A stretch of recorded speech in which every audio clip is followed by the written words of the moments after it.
ಮಾಜಿ ಮಸಾಲ. ಎಂತ ಅಡಿಗೆಯ ರುಚಿಯಾಗೋ ರಹಸ್ಯವು 20 ರೂಪಾಯಿ. ರಾಜ್ಯಾದ್ಯಂತ ಬಹುಚರ್ಚಿತ ಕೆಪಿಎಸ್ಸಿ ನೇಮಕಾತಿ ಹಗರಣಕ್ಕೆ ಸಂಬಂಧಿಸಿದಂತೆ ಜಾರಿ ನಿರ್ದೇಶನಾಲಯ ಭಾರೀ ಕಾರ್ಯಾಚರಣೆಗೆ ಇಳಿದಿದೆ.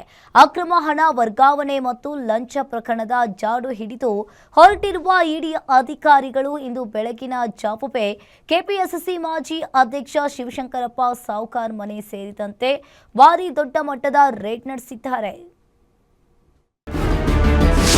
ಕೆಪಿಎಸ್ಸಿ ಹಗರಣದ ಕಿಂಗ್ ಪಿನ್ಗೆ ಬೆಳ್ಳಂಬೆಳಗ್ಗೆ ಇಡಿ ಶಾಕ್. ಕಚೇರಿ, ಫ್ಲಾಟ್ ಸೇರಿ ಮಧ್ಯವರ್ತಿಗಳ ಮನೆ ಮೇಲೂ ತಲಾಶ್.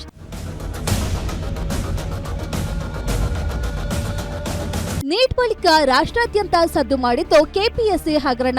ಪಶು ವೈದ್ಯಾಧಿಕಾರಿ ನೇಮಕ ವಿಚಾರದಲ್ಲಿ ನಡೆದಿದ್ದ ಈ ಹಗರಣದಲ್ಲಿ ಬರೋಬ್ಬರಿ 70 ರಿಂದ 80 ಲಕ್ಷದವರೆಗೂ ನಡೆದಿತ್ತು. ಅದನ್ನ ಸಾಕ್ಷಿ ಸಮೇತ ರಿಲೀಸ್ ಮಾಡಲಾಗಿತ್ತು. ಅದೇ ವಿಚಾರದಲ್ಲಿ ಇಂದು ಇಡಿ ಅಧಿಕಾರಿಗಳು ಬೆಳ್ಳಂಬೆಳಗ್ಗೆ ಅಖಾಡಕ್ಕೆ ಇಳಿದಿದ್ರು.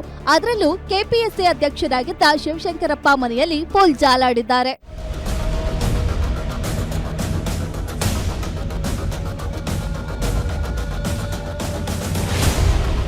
ಇಂದು ಮುಂಜಾನೆ ಸುಮಾರು 5 ರಿಂದ 6 ಗಂಟೆಯ ಸುಮಾರಿಗೆ 15ಕ್ಕೂ ಹೆಚ್ಚು ವಾಹನಗಳಲ್ಲಿ ಆಗಮಿಸಿದ ಇಡಿ ಅಧಿಕಾರಿಗಳು ರಾಜ್ಯದ 8 ಜಿಲ್ಲೆಗಳ ಒಟ್ಟು 21 ಪ್ರಮುಖ ಸ್ಥಳಗಳಲ್ಲಿ ಏಕಕಾಲಕ್ಕೆ ದಾಳಿ ನಡೆಸಿದ್ರು.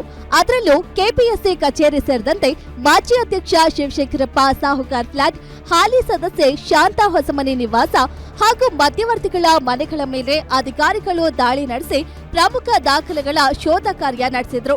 ಕರ್ನಾಟಕ ಅಷ್ಟೇ ಅಲ್ಲದೆ ನೇಮಕಾತಿ ಪರೀಕ್ಷಾ ಏಜೆನ್ಸಿ ಎಡ್ಯುಟೆಸ್ಟ್ ಸೊಲ್ಯೂಷನ್ಸ್ ಅಹಮದಾಬಾದ್ ಕಚೇರಿಯಲ್ಲೂ ಇಡಿ ತಂಡ ಪ್ರಮುಖ ದಾಖಲೆಗಳಿಗಾಗಿ ತಲಾಶ್ ನಡೆಸಿದೆ.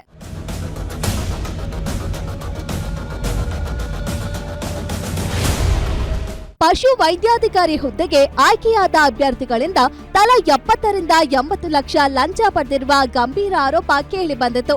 ಲಂಚದ ಬೇಡಿಕೆ ಕುರಿತು ಈಗಾಗಲೇ 4 ಎಫ್ಐಆರ್ ದಾಖಲಾಗಿದ್ದು, ಸಂಭಾಷಣೆಯ ಆಡಿಯೋ ಸಾಕ್ಷಿಗಳು ಇಡಿ ಕೈ ಸೇರಿವೆ.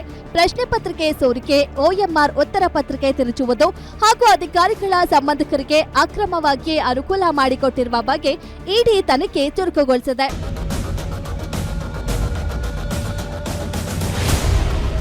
ಮನೆ ಮೇಲೆ ದಾಳಿ ನಡೆಸಿದ ಅಧಿಕಾರಿಗಳು ಮೊದಲು ಶಿವಶಂಕರಪ್ಪ ಅವರನ್ನ ವಶಕ್ಕೆ ಪಡೆದು ಅವರ ಮೊಬೈಲ್ ಫೋನ್ಗಳು, ಬ್ಯಾಂಕ್ ಅಕೌಂಟ್ ಡೀಟೇಲ್ಸ್ ಹಾಗೂ ಪ್ರಮುಖ ದಾಖಲೆಗಳನ್ನ ಜಪ್ತಿ ಮಾಡಿದ್ರು. ದಾಳಿ ವೇಳೆ ಸಾಹುಕಾರ್ ಪತ್ನಿ ಸುಮಾ ಅವರು ದೇವಸ್ಥಾನಕ್ಕೆ ತೆರಳಿದ್ರು ಕೂಡ ಇಡಿ ಅಧಿಕಾರಿಗಳ ಒಂದು ತಂಡ ದೇವಸ್ಥಾನಕ್ಕೆ ತೆರಳಿ ಅವರನ್ನ ವಿಚಾರಣೆಗೆ ಒಳಪಡಿಸಿದೆ. ಅತ್ತ ಇಡಿ ರೇಡ್, ಇತ್ತ ಹೈಕೋರ್ಟ್ನಿಂದ ಗುಡ್ ನ್ಯೂಸ್.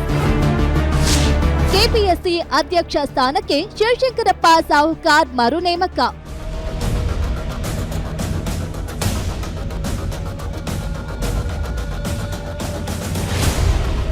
ಬೆಳಗ್ಗೆಯಿಂದ ಇಡಿ ಅಧಿಕಾರಿಗಳು ದಾಳಿ ನಡೆಸಿ ಶಾಕ್ ನೀಡಿದ್ರು ಕೂಡ ಇತ್ತ ಹೈಕೋರ್ಟ್ ಶಿವಶಂಕರಪ್ಪಗೆ ಗುಡ್ ನ್ಯೂಸ್ ಕೊಟ್ಟಿದೆ.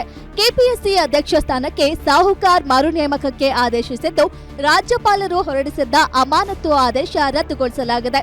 ಅಮಾನತುಗೊಳಿಸುವಂತೆ ಸಚಿವ ಸಂಪುಟದ ಸಲಹೆ ಶಿಫಾರಸು ಮಾಡಿಲ್ಲ. ರಾಜ್ಯಪಾಲರು ಸಚಿವ ಸಂಪುಟದ ತೀರ್ಮಾನವನ್ನಷ್ಟೇ ಅನುಸರಿಸಬೇಕು ಅಂತ ಸ್ಪಷ್ಟನೆ ನೀಡಿದೆ. ಅಲ್ಲದೆ ಇನ್ನು 7 ದಿನಗಳಲ್ಲಿ ಕೆಪಿಎಸ್ಸಿ ಅಧ್ಯಕ್ಷರನ್ನಾಗಿ ಮರು ನೇಮಕಕ್ಕೆ ಆದೇಶ ಕೂಡ ಹೊರಡಿಸಿದೆ.